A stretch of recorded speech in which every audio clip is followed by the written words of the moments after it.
Hey, middle school parents. My name is Colby. Thanks so much for tuning in to part 3 of 4 in our series about talking to your kids about sex. In this segment, we're going to be focusing on what to say when you have a middle schooler. Now, I've worked with teens and preteens for pretty much all my adult life, and I've seen youth culture turn, twist, expand. I've also seen a lot of change when it comes to sex and relationships. My goal for you in this time is to be able to interpret our changing world and the changes going on in your middle school student, and to be the clear, caring voice to help them build respect and confidence in themselves, where they're at and where they're going. Now, I want you to be equipped with a solid strategy, some key tools to have some hard but good conversation. And you know what? This is so easy. That's not true, actually. It's not easy. I just want to make sure you're paying attention. Now, it's not easy, but I believe firmly that you're the person that God has in your child's life to have this conversation. Because here's the thing, you are their best. In this moment in time, in this moment in history, God's trusted you to be the right person at the right place at the right time. And He's going to help you give them wisdom. And we're going to try and do that together. Trust me, you got this. Over the course of our time together, I'm going to remind you of this because no one loves your child no more than you do. And though you might not feel it at times, no one knows your child more than you do. No one. So regardless of what your background is, know that your heart is to always help your child wisely navigate this season and terrain. And we're going to do this together. And it's not about those kids or bad kids, it's about our kids. Because the reality is, we all have a natural curiosity and interest in sexual stuff. And our kids are going to be exposed to these things. It's not a question of if, it's when, how, and what they're going to do when they are. And we're going to be in this together to help them do and be their best. And hey, if you stuck with me this far, I know that you're serious about it. Now, your story might be something like mine, where I grew up being allowed to watch a lot of things that maybe I shouldn't have been allowed to watch, but my parents and step-parents didn't necessarily think that I'd notice, which of course I did. And I was exposed to first pornography when I was pretty young. In fact, even had passive permission for my stepdad to look at porn as a teen. And my expectations of sex and the female body and relationships was wonky at best. I did have one talk with my stepdad when I was 12, and it was a monologue that was embarrassingly descriptive and was given to me at a time when I actually thought I was going to get in trouble for calling my sister a name in front of her friends, and I kept waiting for the other boot to drop, and it never did.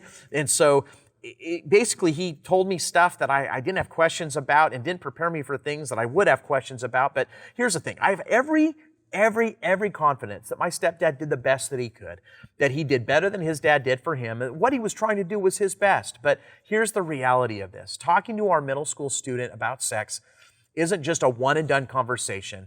And it's far more about them than it is about you. And if you can remember those couple of things and we can keep making it better than maybe our parents did for us, the better it'll be. And something similar might have happened for you, or maybe you didn't have any kind of a talk at all and it was the schools that helped you or your friends. But I want to help set you up. See, you're going to need to be the expert. And here's the thing. It's going to be a little awkward, and don't dwell on that awkwardness, and prepare yourself, say things out loud that might be uncomfortable for you to say out loud the more you think about it, saying it to your student. And think about the kinds of questions you can ask your student.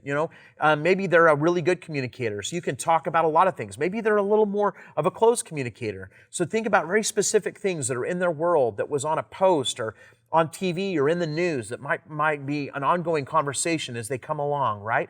Look for those kinds of opportunities. And you want your student to keep coming to you about these things that come up. So have a great poker face. If they say something outlandish or odd, so you don't want to humiliate them or keep them from coming to you, because you know what? If they're not coming to you about these kinds of questions, who else are they going to come to for help, wisdom, or advice? And when you talk about these things, pick a place that's safe, private, and helpful. I've found that going on a walk away from people outside is good. Or the other one that's clutch, especially with boys, is on a car ride when it's just the windshield in front of you and that keeps your eyes forward. So when I was a preteen and a teen, I was given very little and was told that I was a good kid and would just make good choices. Well, I wasn't. I was an idiot. And I was being flooded with testosterone and hormones, which of course confused me even more and made things even more awkward, and I needed wisdom. One of the wisest men to ever walk the earth was a man named Solomon. And he wrote a collection of wise sayings collected in the book of Proverbs that we find in the Bible. And he said that to become wise, we need to walk with the wise. Now, wisdom is applying the right information at the right time. And your student so needs that right now. They need it from you. Wisdom is being clear about boundaries and having a good plan for the questions and challenges that come up. So you're going to have to model that wisdom. And here's your wise strategy. I want to encourage you to be a kind question asker, a respectful conversationalist, and a clear, consistent boundary setter. See, be a great, sincere, kind question asker. Be a calm, direct, respectful conversationalist about anything. And be a clear boundary setter with consistent reasons and strategies for the boundaries and the consequences for those boundaries. A mom of a young teen that I really respect said this. She said, my goal was to raise a strong, confident young lady who was strong in her values and morals. She said that we talked endlessly about doing what was right and that you matter no matter what. And that you could ask anything of me that you wanted without ever getting in trouble, ever. And she stuck by that and it helped. See, a lot of this is mental. It's thinking in terms of these things as part of an ongoing conversation. It's thinking in terms of layers that continue to get harder, and that's okay. It's thinking in terms of a preparation plan because they will be exposed to certain things. It's just going to happen. So what should they do? How should they respond? How should they feel? That's on us. See, we were our digital pioneers, but our kids, they're digital natives. They know nothing different. They know a permanent way of seeing life is the way they've experienced it so far. So the way that we all now see sex, relationships, intimacy, it has to include a fully digital or technological filter on it because it's fully integrated into our kids' lives. We might go back and forth between screen and physical world, but they are going at both all the time at the same time.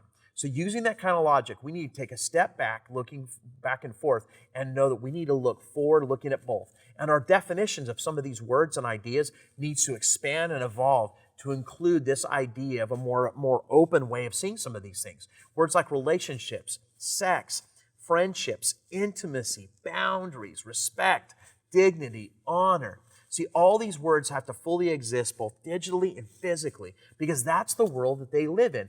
Both are going on at the same time, and we need to set the tone in helping them grow. And the earlier we can start, the better. My youngest actually did this in our family. See, he actually, well, at least noticeably noticed how beautiful God made women at an earlier age than his older siblings. We were walking through a grocery store, and he stopped at a magazine rack. And on the cover was a model that was beautiful and not wearing a lot of clothing on her digitally and maybe medically enhanced body. And I said, hey, she's pretty, isn't she, son? Yeah, she is, he told me kind of awkwardly. And I go, you know, there's nothing wrong with noticing that someone's attractive. But here's the thing.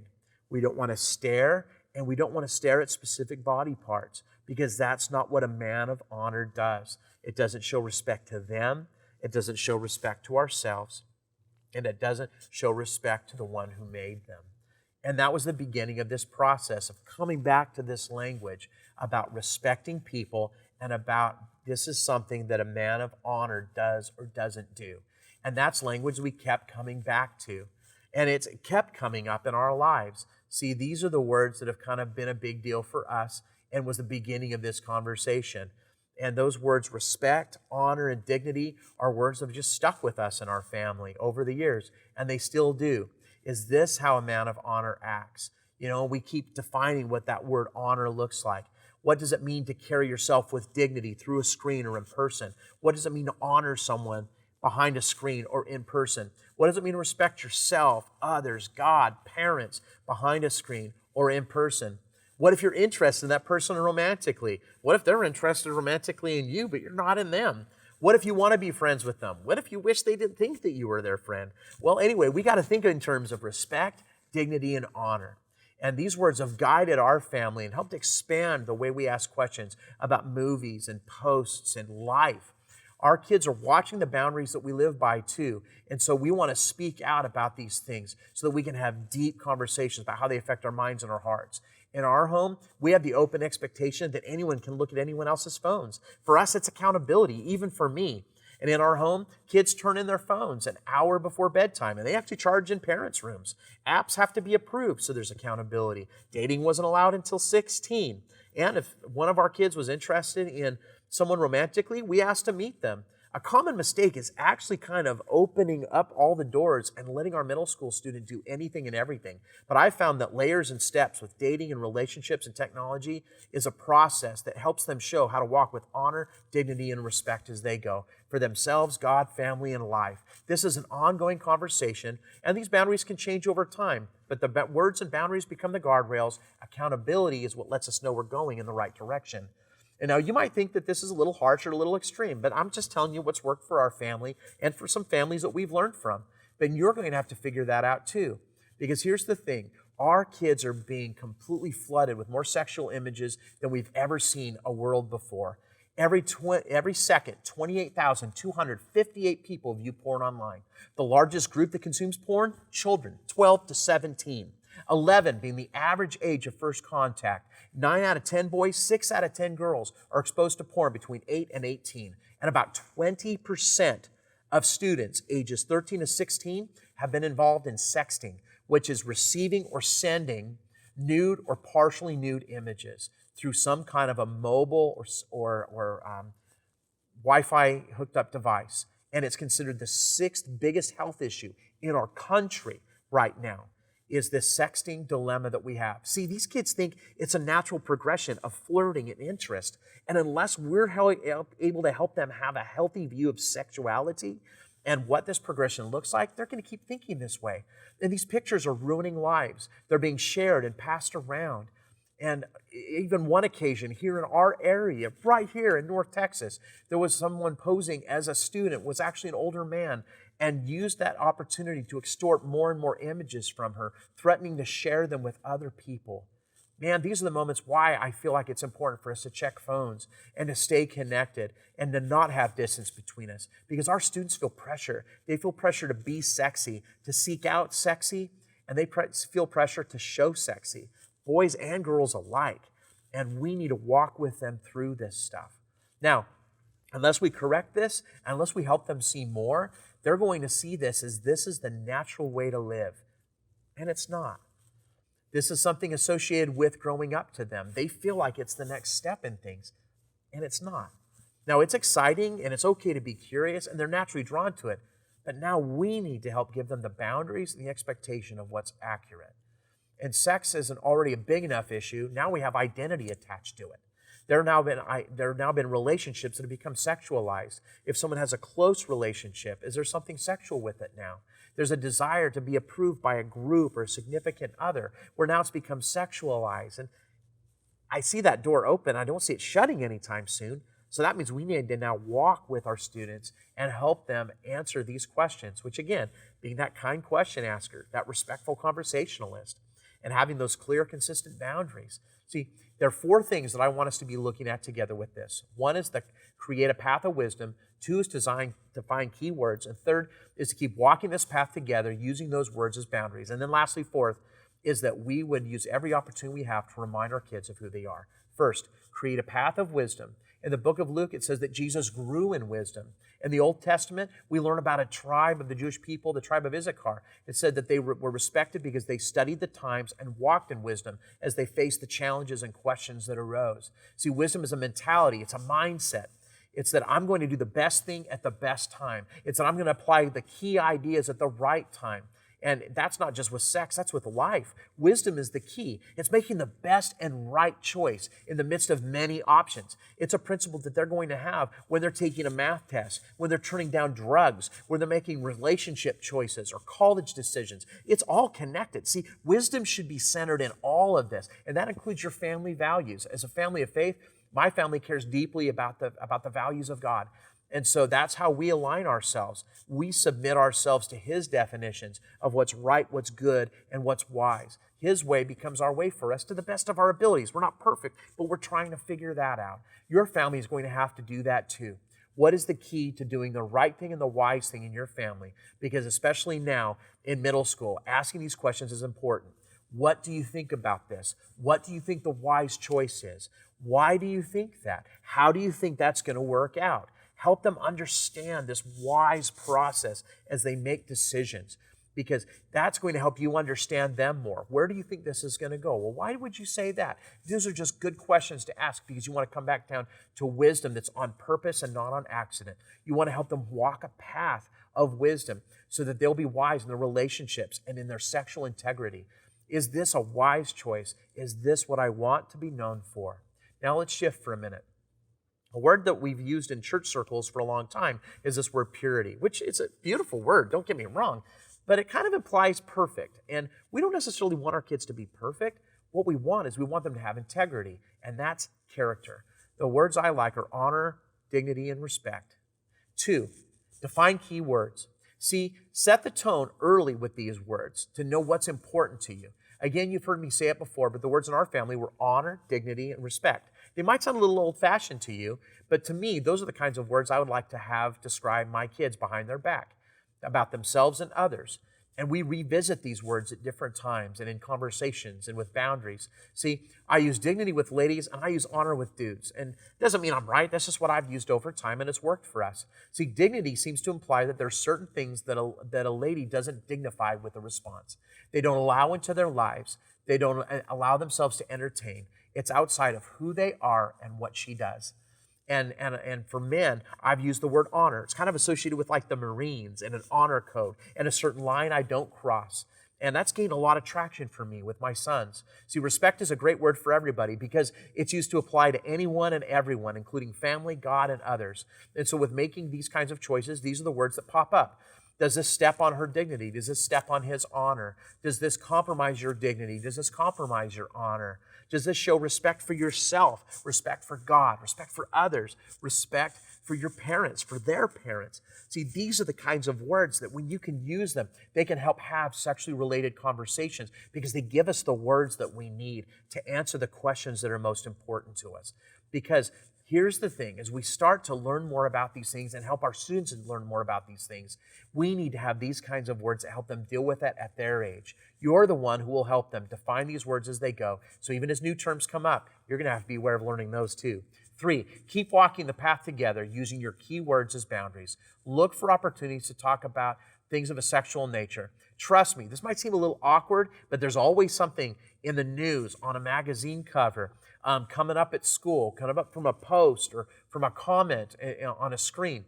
And be involved and become the expert. Even if you don't know, promise that you'll find out and be humble about it. And by the way, don't be awkward about it. Don't try to be cool by using all the newer terms. Be straightforward, be succinct. That's going to help you, especially with Gen Z kids.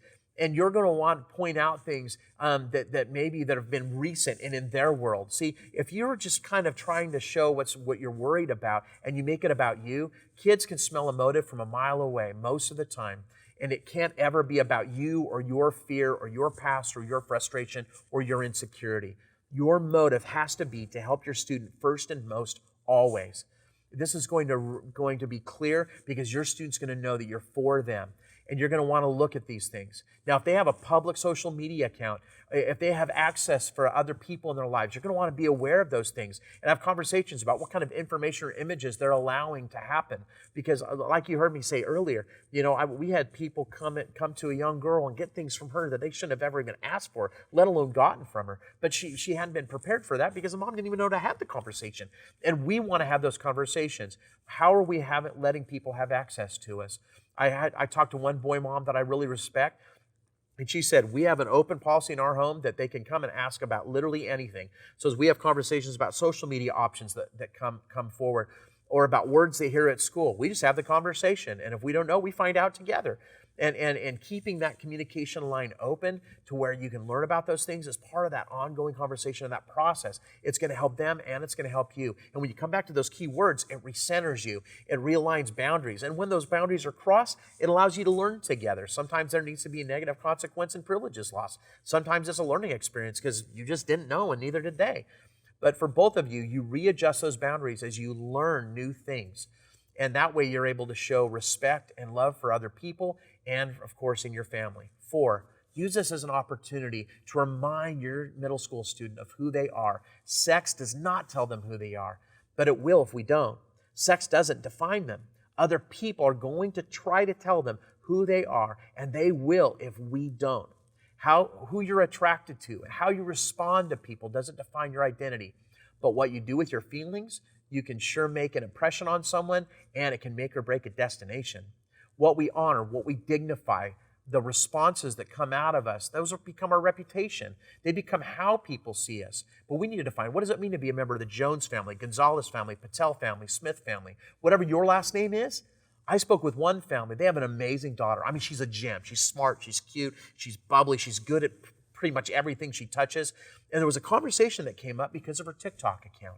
See, she was posting pictures of herself wearing kind of skimpy clothing and kind of doing some provocative, suggestive dances that she'd seen modeled on TikTok. And when mom and dad confronted her on it, she said, look, I like the attention. It makes me feel good about myself. It makes me feel pretty. I get all these likes when I post stuff like this, but not the other stuff I do. She was finding her value in it. And they had to remind her that's not who she is. She's not the number of likes that she has on an image or a video. She's not what she looks like or what she has on her body. She's far more valuable than that. And they had to remind her of who she was. And you know what? Our kids are searching to find out who they are. And they'll find it through media. They'll find it through social media. They'll find it through their peers. If we don't help reiterate who they really are, our middle school students might need to hear this most of any other people group on the planet. And we're the ones to do that. What the world is trying to tell them right here and right now isn't always what's right. We know that they matter, that they have value, and none of that has anything to do with anything sexual or sexy or sex-related. It has to do with just them. So here's the thing. We live in a sexualized culture where we have more access points to our students than we've ever had before. And God's handpicked you to be your child's guide through this season and this terrain.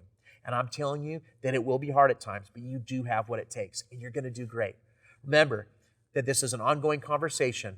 Remember to stay connected in person and digitally with your student, where they're at, what's going on, who's involved in their lives. It's your charge to interpret this changing world around them and the changes happening in them. It's you that's going to be that caring, consistent voice that's going to help them build respect for themselves and others and confidence in who they are and how they face the world. I want you to be equipped with a solid strategy and some key tools that, though this might be hard and ongoing in conversation, that you have it. Now, have this mindset to keep this conversation going and that it keeps expanding. Be a kind question asker. Be a respectful conversationalist, and have clear, consistent boundaries that you set as you go. Remember to have a clear path of wisdom, to define key words that are important in your life in this issue, to keep walking this path together as you use these words as your boundaries, and to use sex as one more opportunity to remind your kids of who they are. You got this because you are the expert of your child. You love them more than anyone else does, and may you walk in confidence and courage and kindness and clarity, leaning on the wisdom of God and your community so that your child is reminded of who they are, why they matter, and how to navigate these challenging times. In Jesus' name, amen.